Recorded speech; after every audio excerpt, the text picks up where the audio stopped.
nikmat, khususnya nikmat kesehatan pada kesempatan ini di bulan Syawal kita dapat melaksanakan dan pertemuan di pendamping desa. Ya, alhamdulillah ini sudah berjalan meskipun ada beberapa memang namanya juga bantuan, ada aja komen, ada aja terkait dengan data desa. Jika ada yang bingung mengenai berapa sisa yang memang harus diselesaikan, mungkin alangkah lebih baiknya desa itu mendata secara keseluruhan dulu jumlah penduduknya ada berapa. Kenapa seperti itu? Karena tanpa kita tahu jumlah keseluruhan, kita tidak akan tahu berapa sisanya. Itu pasti sudah sangat jelas. Memang betul ini semua adalah introspeksi untuk kita bersama. Artinya baik pusat, provinsi maupun kabupaten, juga desa ini sama-sama sedang melakukan proses untuk perbaikan. Dan kita juga harapkan bahwa dari data yang dimiliki desa masing-masing secara utuh ini terarsir. Artinya yang dapat PKH berapa, misalnya diberikan warna, yang dapat Jamsos berapa, yang dapat BPNT berapa, yang dapat BST berapa, yang dapat bantuan dari provinsi berapa, dan dari kabupaten berapa. Nah, itu sisanya yang tidak berwarna itu saya yakin itu belum mendapatkan. Maka itu yang akan jadi tugas dari desa untuk diselesaikan. Memang betul kemarin kita agak sedikit menyampaikan untuk segera melakukan musdesus. Kenapa? Karena kita juga khawatir nanti desa itu dapat sisanya yang sugi-sugi. Ini kan yang repot. Ketika desa dapat yang sugi-sugi, dana desa ini untuk orang-orang yang mampu, nah ini kan dilema juga sebetulnya untuk desa. Yang lain sudah tercover oleh pusat, misalnya provinsi dan kabupaten. Ternyata desa kebagiannya yang desil 3. Artinya desil 3 itu adalah orang yang rentan miskin. Dia tidak miskin, tapi rentan miskin. Ketika dia kehilangan pekerjaannya, maka orang itu hilang. Boleh nggak itu dapat? Boleh, Pak.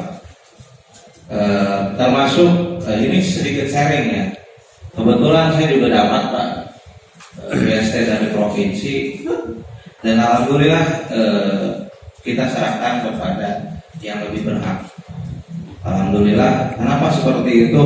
Karena memang datanya itu ada di data desil 3, Pak. Diakui atau tidak, data-data yang ada ini sekarang semuanya ingin disisir oleh pemerintah. Semuanya memang berhak untuk mendapatkan berdasarkan memang runtutan-runtutan yang baik itu dari pusat, provinsi, kabupaten, dan juga dari desa. Memang idealnya kita dapat semua, gitu, karena semuanya pasti terdampak. Karena pada saat itu ketika dikonfirm ke Kecamatan Citedal, ini prosesnya kan lama untuk pergantian. Maka kita akhirnya musyawarah dan kita serahkan kepada yang lebih berhak. Ini juga saya pikir tidak ada yang protes ketika memang di desa-desa ini juga semuanya hampir merata. Saya kira begitu.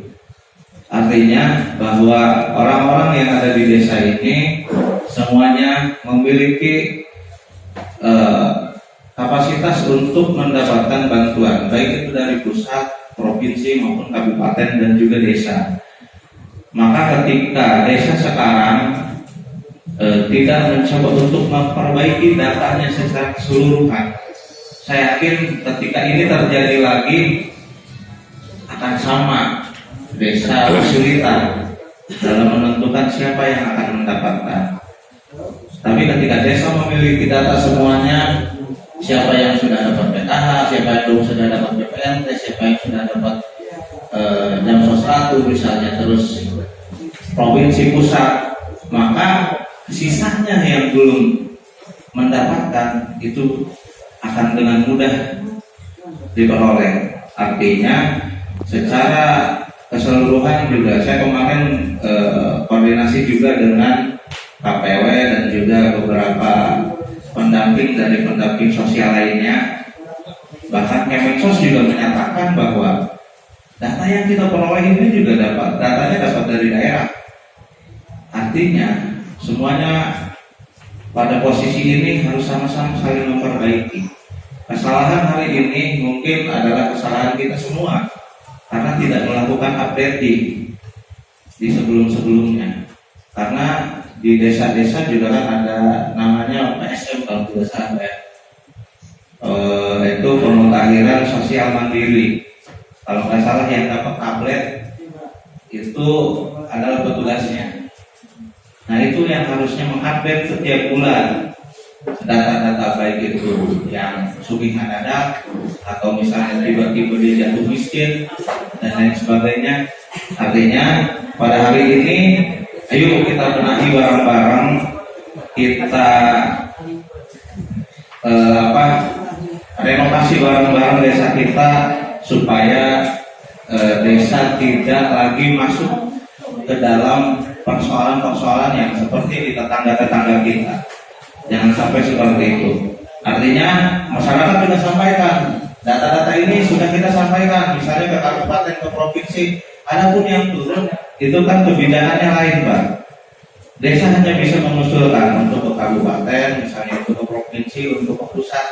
Walaupun ada kuota, desa hanya bisa mengusulkan. Adapun yang ACC yang menurunkan nama-nama yang akan menjadi penerima itu kan mereka.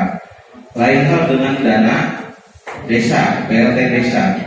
Maka BLT desa ini menjadi kewenangan penuh yang ada di desa.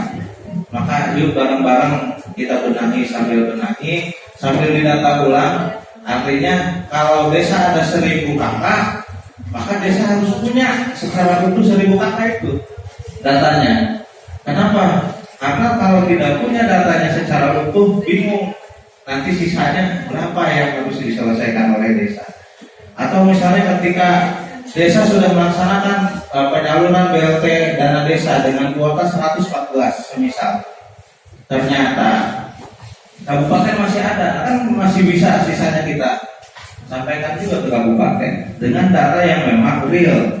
Artinya desa tidak harus lagi mendata, tapi dengan sekali mendata secara keseluruhan dan juga dilakukan pemilahan melalui yang sudah dapat bantuan-bantuan yang lain, baik itu KIS, dan lain sebagainya, itu sudah terdata semua. Artinya yang sudah terdata pun, yang sudah mendapatkan pun harus ditempel, Pak. Kenapa? Jangan sampai ini seperti kejadian Ibu Ati yang mengaku dia belum dapat bantuan tapi dia sudah dapat PKH. Akhirnya dia dipidanakan. Nah ini kan jadi catatan juga, artinya yang sudah dapat juga jangan ngaku-ngaku nggak dapat, gitu kan? Artinya yang sudah dapat PKH sudah dapat PKH, yang Jansos sudah dapat Jansos, yang PPNT dia dapat PPNT saja. Artinya masyarakat juga harus tahu. Ketika masyarakat sudah tahu, sama-sama kita saling mengingatkan. Artinya ulasan kain double semuanya, idealnya pada kebagian. Itu kurang lebih mungkin jika ada yang ingin dipertanyakan terkait dengan itu untuk solusi yang terbaiknya dari kami ini apakah selalu menunggu keputusan dari Kabupaten ada bantuan apa enggak setiap desa, atau kami bekerja seadanya sebelum ada program bantuan dari kabupaten kan ini mungkin lebih dari sekian. Sampai saat ini kita masih kebingungan untuk melaksanakan bisnis tersebut terlebih karena tadi itu yang sudah dibahas oleh Bapak di pusat, provinsi dan kabupaten. Mungkin kami melaksanakan bisnis itu tadi itu dari dana desa itu adalah sisanya idealnya gitu. Tapi karena tadi kata Pak Camat juga nanti pusat ada tahap 3 dan tahap 4 juga, itu kami tidak tahu katanya kan. Nah, jadi artinya di sini kami menghindari kenapa sampai saat ini mungkin belum melaksanakan musyawarah itu khawatirnya ada tumpang tindih data. Terlebih nanti tumpang tindih dengan pusat. Jadi itu ada penyaluran dananya melalui rekening ya. Ini mah contoh. Contoh, tapi tidak melalui rekening. Kalau teknisnya nanti gimana nanti di musyawarah aja. Oh iya.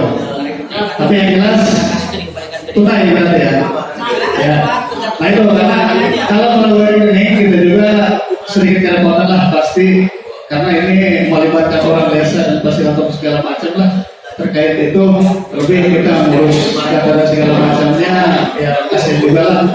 Alhamdulillah kalau memang itu secara tunai nah kita bersyukur gitu. Jangan sampai yang tadi melalui rekening karena semua terlibat terlebih tadi itu pasti ada yang tidak mempunyai KTP.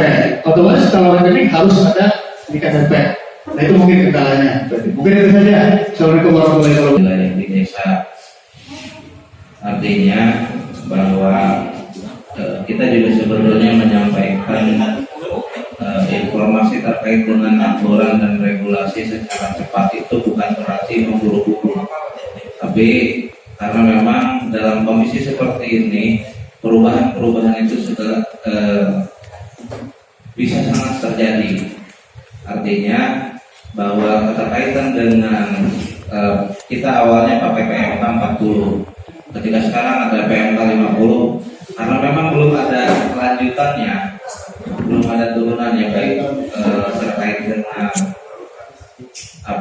Pergub maupun Pergubnya, maka kemarin kita koordinasi dengan konsultan wilayah itu kita masih pakainya Permendes nomor 6 tahun 2020.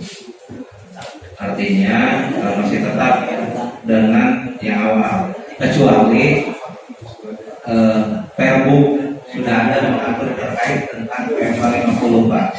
Nah makanya ini juga kalau memang sama-sama saling menunggu ini akan ada banyak konsekuensi yang akan dihadapi. Artinya ketika desa menunggu sisa, ya kan, Pergub itu bisa saja turun dan akhirnya itu menjadi waku bahwa BRTDD itu menjadi 6 tahap, gitu, 600 sampai ketiga dan 400 di tahap keempat, 5 dan 6 yang 300-nya, berarti totalnya 2.700.000. Nah, ini juga kita sudah sampaikan berkali-kali, artinya bahwa ketika memang aturan ini diluncurkan atau dikeluarkan, ketika desa melaksanakan ini sudah sama, itu sudah mengikuti arahan yang ada di peraturan itu, maka aturan yang berikutnya itu kan tidak menjadi tanggung jawab. Nah, ini juga yang sebetulnya kita takutkan, Pak, Bapak Ibu semuanya. Di sini khususnya kepala desa, nanti kita juga khawatir ketika desa menunggu terlalu lama, misalnya dari kabupaten belum ada kuota, ya kan? Pada akhirnya turunlah Pergub dan Pergub terkait dengan PMK 50, maka berubahlah kebijakannya pasti. Nah maka sebetulnya kita juga ingin ada percepatan itu supaya Bapak Kepala Desa juga tidak dipusingkan lagi dengan aturan-aturan yang baru. Nantinya ketika ini sudah digunakan, maka sudah yang menjadi patokan kita saat ini adalah Permendes nomor 6 itu tahun 2020. Mungkin itu saja yang bisa disampaikan. Bukan berarti yang jadi pendampingnya juga teman saya, sempat dikejar-kejar juga. Jadi ketika kita coba membuka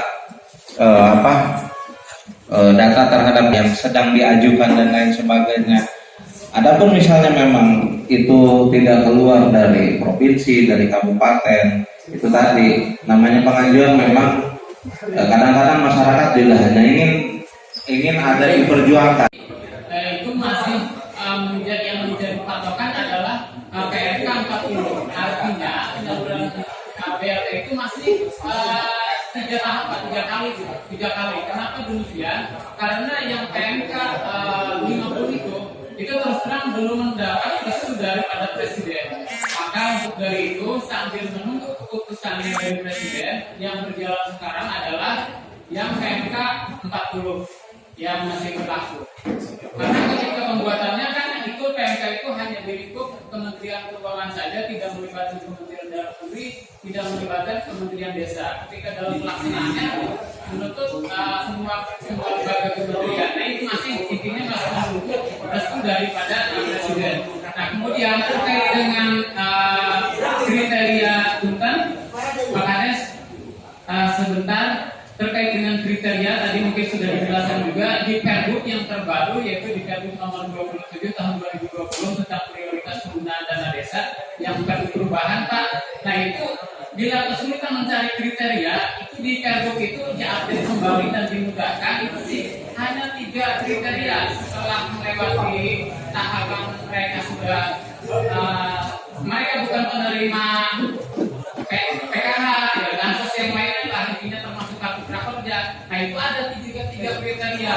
Yang pertama adalah mereka mendapatkan dampak daripada COVID-19, dampak yaitu yang putus kerja, kemudian yang penyakit menahun dan